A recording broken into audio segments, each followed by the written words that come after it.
Ayun, no? So andito ho tayo ngayon sa may Roxas Avenue, Davao City kasi first time ho natin ngayon na makapag-vlog ho rito sa kanilang sa atin, no?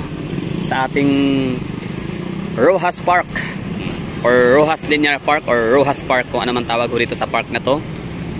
At kikilatisin ho natin kung gaano maganda nga ba, no? Gaano nga ba kaganda ang pagkagawa nitong park. Meron tayo ditong makikitang project of the city government of Davao, no? So mga detalye. So ang project is construction of park at Roxas Avenue. So yung kanyang project date, meron silang duration like 220 calendar days.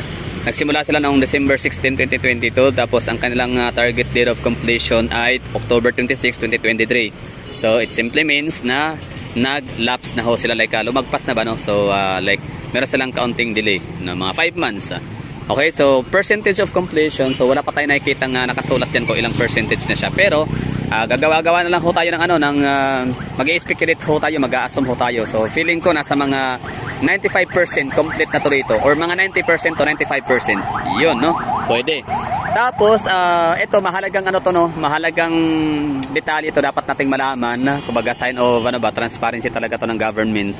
Sana lahat or parang pansin ko lahat naman yata ng mga government project ay meron talaga nakalagay na gaya nito kahit saang lugar sa Pilipinas. So yun, meron siyang appropriation spending of or budget of 45 million pesos para sa ganito kahaba na Roxas Park.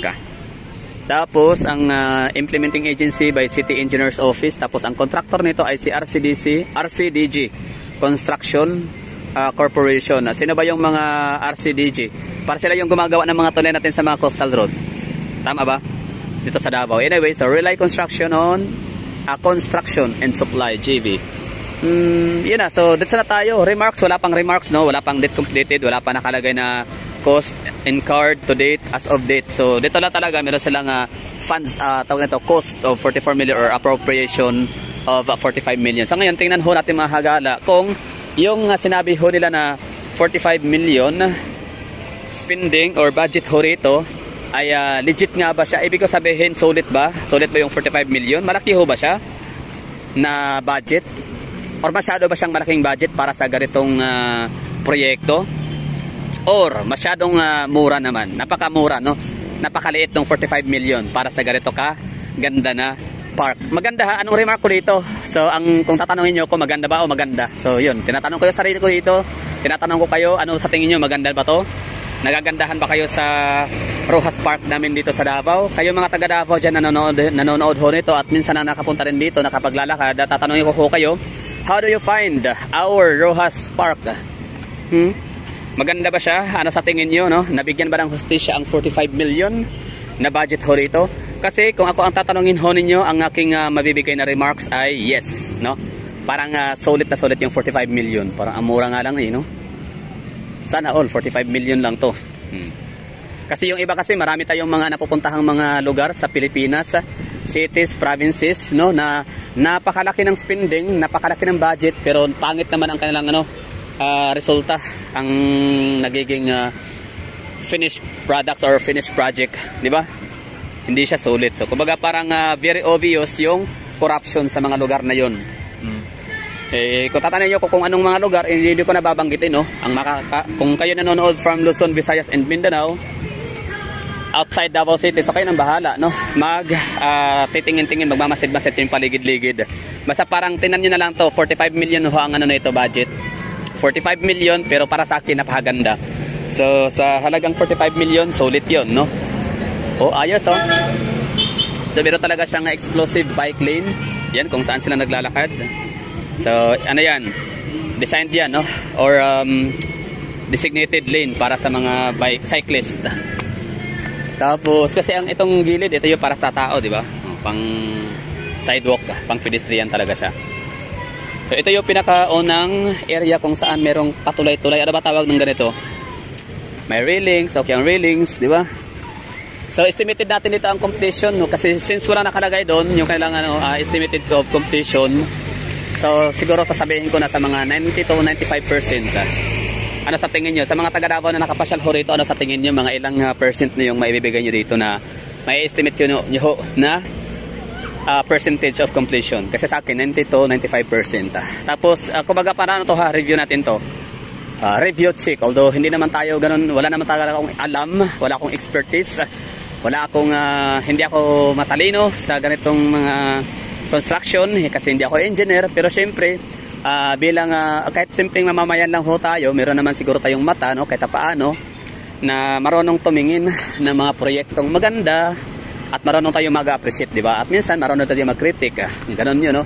Lalo sa kagaya ko, na hindi lang naman sa Davao ako nananatili, ibig ko sabihin na kung saan-saan ako napuntang mga lugar. At syempre, hindi maiiwasan na mako-compare natin yung mga government projects and mga government official services sa kanilang mga mamamayan. So ngayon, tingnan ho natin dito. So ito na yung pangalawa na tulay-tulay. Ano pa tawag dito? Baka may mga hindi ako baka may mga hindi ako nabanggit ha, ng mga ano diyan, ng mga pwede i-topic sana dito. So pwede niyo na may tanong. Basta yan lang, no, pinakamahalaga naman na details talaga or yung information na makuha ho natin is kung maganda ba siya, kailan siya nagsimula. Yun na nga, no, bali started ito nung 2022 December 16. So nag-i-enjoy ang mga tao, nakikita ko naman, no. So sulit yung 45 million, okay siya. So good job, no, sa in charge ho dito. Syempre Davao City Engineers Office. Congratulations, no. Good job sa inyo kasi ako mismo bibigyan ko kayo ng ratings na nasa 10 ang pinaka highest score, so bigyan ko kayo ng 9.5. Di ba? Mataas 'yun. Kahit 9, mataas 'yan, 9%. Kasi hindi pwedeng gawing 10, gawa nung delayed ho ng 5 months. Sana all, no, reviewer. 11.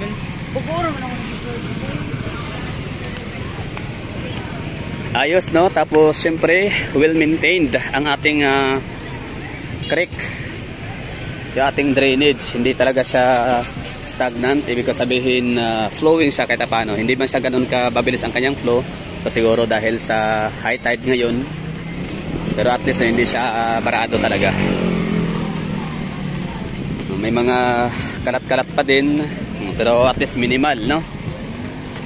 Pero hindi ko naman sinabi na mas maganda talaga kung wala.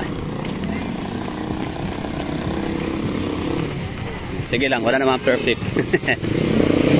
Ayun, may basurahan. Okay, ayos. So, shout out daw mga taga City Engineering Office. Kahit wala naman kayong paki sa akin. Sino lang ba ako, no? Wala akong influence. I mean, I don't know kung meron akong influence. Actually, meron akong 11,000 subscribers. So, siguro matatawag ko na yun na meron akong 11,000 na na-influensyahan. Kaya sila nag-subscribe. So, ngayon, paparinig ko sa inyo, no? 11,000 people na mabibigyan ko ng magandang rating itong City Engineers Office namin dito sa Davao. Dito lang base lang dito sa Rojas Park project nila. Kahit pa delayed sila ng 5 months, pero at least nagawa. O, diba? Hello, bro! Hello, bro! Diba? Yun yung mahalaga, no? Nag-i-enjoy sila. Nagkalistinig kami dito, guys. Very good, o, diba? Di na kailangan kung si Anabil Rama pa, di na kailangan sabihin yan. Obvious naman, no, nag-i-enjoy ang mga bata, mga tao. Naglalakad ng ligtas, so for example, tayo naglalakad.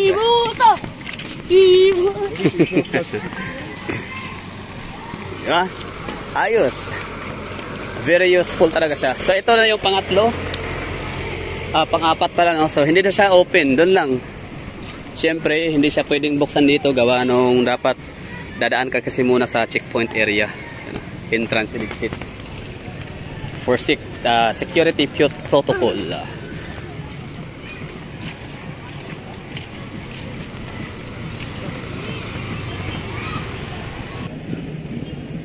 You know, so lakad lang tayo dito. Pasensyahan nyo na kung medyo magalaw siya, gawa nung tawag na ito, meron ho tayong ginamit na device, no, na kinabit na natin sa ating katawan para din naman tayo mangangalay kakahawak.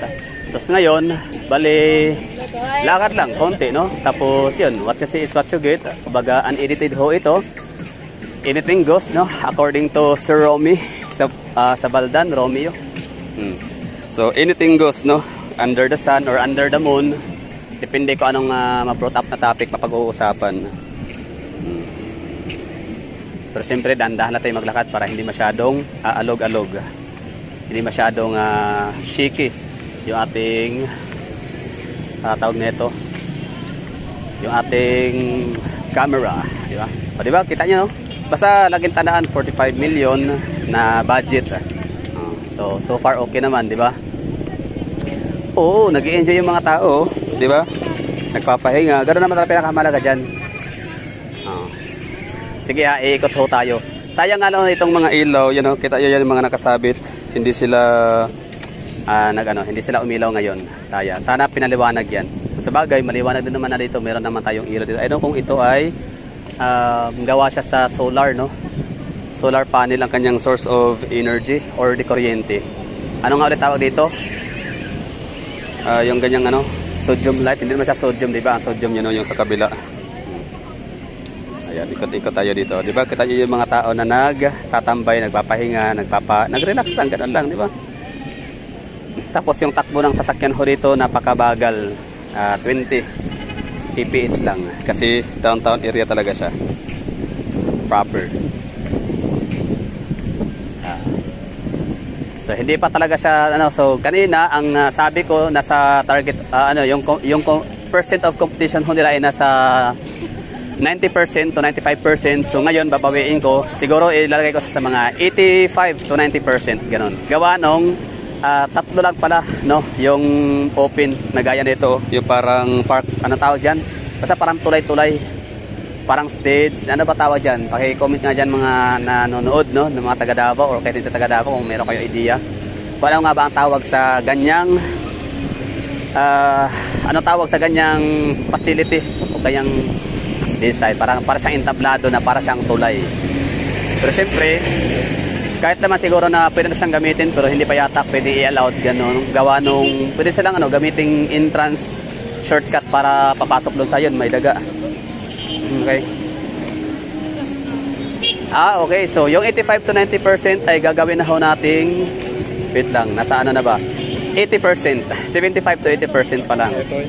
Kasi dito na area, mukhang hindi pa pinagbawal ang mga street vendors. Okay. So, sige, nagiging 85 to 90% ulit. So, fluctuating, no? Yung natin, yung ating ratings. Hindi ko alam kung mayroon tayong malalabasan nito sa unahan, pero try natin kasi meron naman tao doon sa unahan nakatambay, nakasandal sa railing. Ayos, oh. Lakad na tayo dito. Wala naman siguro nakalagay na bawal kanina, di ba, no? Sa pagpasok natin.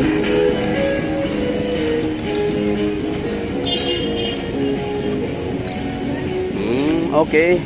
So, sa ngayon, itong bike lane dyan sa labas, ngayon ginagamit pa siya ng mga tao, no? Ng sidewalk. So itong nilalakaran ho natin, ito yung magiging sidewalk na para sa mga pedestrian. Since hindi pa siguro siya dahil ganun ka tapos, paano makalabas pa tayo sa unahan? So hindi pa siya tapos, kaya ang mangyari, yan, pinapagamit muna sa mga tao yung ito, yield muna sila for pedestrian. Medyo shaky yung camera. Gawa nung gumamit ho tayo ng, hindi tayo naka ultra wide lens, no? Yung ultra wide lens kasi meron siyang automatic na stabilizer. So meron pala ditong labasan. Okay, very good. Ayan, sana all. Ganyan, yan ang pinapoint ko. Kung meron kayong dala-dala mga konting basura, ibulsa lang muna kasi hanggang sa makakahanap na kayo ng basurahan. So gaya niya, merong trash bin or garbage bin, ayan, ganyan lang po yan. Very good, no? So hindi pa rin pala hopeless. Akala ko talaga papangit na ng papangit ang kalidad, ang disiplina ng mga taga Davao. So hindi pa naman pala, no? So may pag-asa pa tayo na maibalik talaga. Although malinis pa rin naman ng Davao, hindi lang talaga maiwasan na may mga makikitang kalat. At ako naman ay tinuturo ko naman dahilan nun ay yung mga batang maliliit, no? Yung medyo hindi pa sila talaga ganun ka-aware sa surroundings. So mapapatawa naman natin yun kasi bata nga lang, di ba? kahit pa anong reprimand or anong disiplina sa mga magulang ng mga magulang nila, hindi talaga may iwasan na makalimutan, di ba? Siyempre, na-overwhelm sila sa paligid, sa paglalaro, sa sarap ng kanilang pagkain, kung ano pa man ang mga pinagkakabalan nila sa buhay. So ang point doon ay malinis pa rin naman, as you can see, no, sa ating video. May mga nakuha tayo ng mga tao talaga na matyaga na bibit-bit ng kailang munting basura at yun itapon sa dapat na tapunan na basurahan. So at least hindi sila ganun ka hindi pa ganun kasama ang Davao. So parang still, no, isa pa rin tayong may tuturing na malinis na sila dito sa Pilipinas. So sobrang dami na ng tao dito, di na tayo makadaan. Kaya yun na siguro, hanggang dito na nagtatapos yung ating vlog. Okay, so okay na, no, bali tapos na tayo sa review sa ating park, Rojas Park, no. So kanina ang pinakamababa kong rating sa target sa percentage of completion ay nasa 85 to 90%. Ngayon ay gawin natin nasa mga 70% to 75% pa lang ang kanyang completion, percent of completion. Kasi hanggang doon lang yung nadadaanan natin na meron ng sidewalk talaga para sa mga tao, para sa mga pedestrian, and exclusive or designated lane para sa mga cyclista or cyclista. That's all for today's video. Sa tingin nyo, masasabi nyo, okay ba yung natin, remarks and review? Tama ba? Sulit ba yung 45 million para sa ganito kaganda, no? At napaka very useful na government facilities, public owned facilities.